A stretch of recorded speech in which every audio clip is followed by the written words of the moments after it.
आप में से कितने लोग ये बात जानते हैं, इस दुनिया में 3 लोग जीवित उठाए गए हैं। फर्स्ट हनोक, सेकंड एलाइजा, थर्ड प्रभु यीशु मसीह। और अब कितने लोग जानते हैं, अब करोड़ों लोग एक साथ उठाए जाएंगे। कई सारे लोग इन दिनों में प्रीच कर रहे हैं, यीशु मसीह आ रहा है, यीशु मसीह आ रहा है। मैं आप में से हर एक को बताना चाहता हूं, वो सबके लिए नहीं आ रहा। वो सिर्फ उनके लिए आएगा जो तैयार हैं। और जानते हो तैयारी कहां से शुरू होती है? तैयारी एक तरह से स्टार्ट की जाती है। मैं आप में से हर एक को कहना चाहता हूं, प्लीज अगर आपका ध्यान यहां वहां भी है, आज के संदेश को सुन लो भाई। पता नहीं तुम्हें ये संदेश फिर कब सुनने को मिले, क्योंकि आने वाले दिनों में मैं आपको बताना चाहता हूं, सच्चे वचन के लिए हर व्यक्ति तरसने वाला है। मैं आप में से हर एक को कहना चाहता हूं, अगर आप तैयार नहीं भी हो तो पहली सीढ़ी है, अपने अपने गुनाहों को पहचानो, अपने गुनाहों को जानिए। आप कहां पर स्टैंड करते हैं? कहीं आपके मुंह से गालियां तो नहीं निकलती? कहीं ऐसा तो नहीं है कि आपके अंदर से इतना गुस्सा निकलता है कि आपके गुस्से से आपका फैमिली डिस्टर्ब है? कई सारे मसीह लड़के लड़कियां, they are watching filthy programmes. वो प्रोग्राम्स देखेंगे, बिग बॉस देखेंगे, पबजी खेलेंगे, पर उनके पास 15 मिनट खुदा के लिए टाइम नहीं होता। उनके माता पिता उनकी गर्दन पकड़ के चर्च में लेके आते, चल संडे चल। मुझे नहीं आना। कहां खड़े हैं आप, मुझे बताइए, वेयर यू स्टैंड? कहीं आप एक ऐसा तो नहीं है कि आप एक पास्टर हैं और आप दिन रात प्रभु की सेवकाई करते हैं, लेकिन आप अच्छे से जानते हैं सेवा करते करते आपकी सेवकाई में तो आशीष आई है, लेकिन इनसाइड यू आर बैकस्लाइड।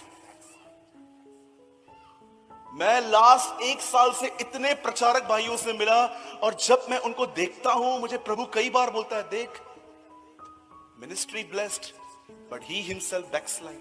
अब वो मुझसे पहले की तरह प्यार नहीं करता, सारा दिन बिजी रहता है लोगों के पीछे। और कई बार मैं आपको अपनी टेस्टमनी बताता हूं। एक्चुअली टेस्टमनी नहीं है, it was my bad experience. 2020 में हमारी मुंबई पूरी तरह से लॉकडाउन थी, क्योंकि हमारे यहां पर बहुत ज्यादा केसेस मिले थे। स्पेशली हमारे चीफ मिनिस्टर ने कहा कुछ भी नहीं खोलो, बंद कर खो, क्योंकि ऐसा कोविड फैला हुआ था, यंगस्टर्स बच्चे सब मरते जा रहे थे। उन दिनों में जितनी भी बुकिंग मैंने ली थी लोगों से, दिल्ली, छत्तीसगढ़, उड़ीसा, सबने कहा सूरज भाई चर्च तो बंद है, अभी आप एक काम करो, ऑनलाइन मीटिंग दो हमें। मैंने कहा ओके। हमने एक पैकेज खरीदा जूम का और मैंने ऑनलाइन मीटिंग स्टार्ट की। अगस्त के महीने में मुझे परमेश्वर ने कहा कुछ दिनों के लिए सेवा बंद कर। मैंने कहा प्रभु कितने लोगों के लिए? क्योंकि मेरे पास एक लंबी लिस्ट थी। सुबह शाम मैं अपने ऑफिस में टीचिंग प्रीचिंग में बिजी था। और जानते हो, मैंने कुछ पास्टर्स को मनाया और मैंने उनको कहा सर मैं पोस्टपोन कर रहा हूं, कैंसिल नहीं कर रहा हूं, मैं आपको अगले महीने इसी डेट्स पे मैं आपके चर्च में प्रीच करूंगा ऑनलाइन। और वो बेचारे भले लोग थे, वो मान गए।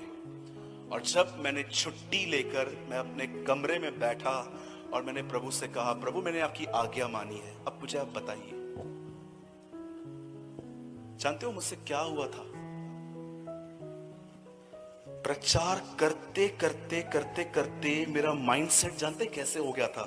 मैं बाइबल का हर अध्याय इसलिए पढ़ रहा था कि मैं इसमें से क्या समझ के सुना सकता। मैंने अपने व्यक्तिगत जीवन के लिए परमेश्वर से सुनना ही बंद कर दिया कि प्रभु मुझसे क्या बात कर रहा है। हर संदेश, ओ लाजर में, ओ कल संडे है, कल ये संडे को प्रीच करूंगा, ये फास्टिंग के लिए ये मंडे को वहां प्रीच करूंगा। मैंने 1 साल परमेश्वर की आवाज सुनना अपने लिए बंद कर दी थी। कई बार मैं आर्टिकल लिखता था, प्रभु मुझे कहता था सूरज बंद कर, टॉक टू मी, मुझसे बात कर। प्रभु 5 मिनट रुकिए, 5 मिनट रुकिए। और कई बार 15-20 मिनट, आधा घंटा लिखने के बाद जब मैं प्रभु की तरफ फिरता था और मैं कहता था यस लॉर्ड, उसकी उपस्थिति वहां नहीं होती थी। मैंने ये गुनाह किया है, मैंने कई बार प्रभु को वेट करवाया है। आप बिलीव कर सकते हैं? मेरा माइंड ऐसा हो गया था, मिनिस्ट्री करते करते मैं अपना गुनाह आपके सामने मानता हूं। मिनिस्ट्री करते करते करते करते मेरा माइंड सेट ऐसे हो गया था। इसमें से वहां क्या बता सकता हूं, इसमें से मैंने अपने व्यक्तिगत जीवन के लिए, पर्सनल लाइफ के लिए खुदा से सुनना ही बंद कर दिया था। मैं आपसे पूछना चाहता हूं, क्या आप इन दिनों में तैयार हो रहे हैं? ब्रदर, मेरे पास पूरी बाइबल है, मुझे सब कुछ पता है। डेविल को आपसे ज्यादा पता है, पर वो तैयार नहीं है।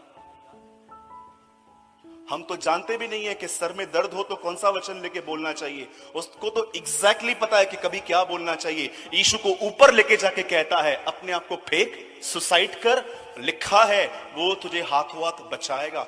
उसे तो यह भी पता है कि कौन सा वचन कहां फिट होता है। कई सारे लोगों को लगता है कि मुझे बाइबल पता है। याद रखिएगा, बाइबल समझने में और तैयार होने में जमीन और आसमान का अंतर है।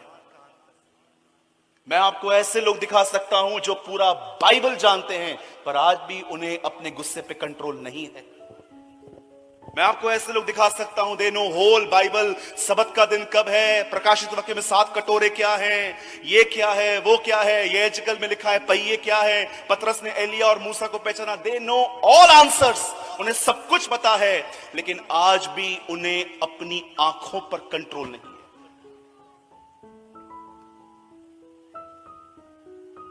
ज्ञान पाने से सब कुछ नहीं होता। इवन बाइबल की पहली आज्ञा है, ज्ञान के वृक्ष में से मत खा, सिर्फ ज्ञानी मत बन। कृपया वीडियो देखने के बाद तैयार कहां आपने से जो होता कुछ है? सीखा कमेंट करके थिस्सलुनीकियों में हमने बताएं। वचन पढ़ा, प्रभु आप ही स्वर्ग से उतरेगा, तुरही बजी जाएगी और हम उठा लिए जाएंगे। पर वो सबके लिए नहीं आ रहा, वो उनके लिए आएगा जो तैयार हैं। और तैयारी की पहली सीढ़ी है, ईमानदार बने, ऑनेस्ट बने। मैं चंडीगढ़ में था, पास्टर जी ने ये प्रीच किया था वहां, बी ऑनेस्ट, ईमानदार बने। कितनी बहनें हैं यहां पर प्रभु को प्रार्थना करती हैं, प्रभु चुगली मारने की आदत से बाहर निकाल मुझे। सारा दिन बातें यहां की वहां करती रहती हूं मैं। करते हैं आप?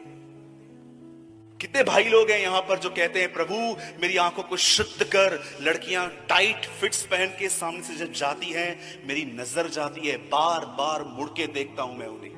आप मानते हैं खुदा के सामने? कितने प्रचारक भाई हैं यहां पर जो आज प्रभु से कहेंगे, प्रभु क्षमा कर, सेवकाई करते करते इतना बह गया हूं कि भूल गया हूं तेरे साथ भी मेरा एक नाता है।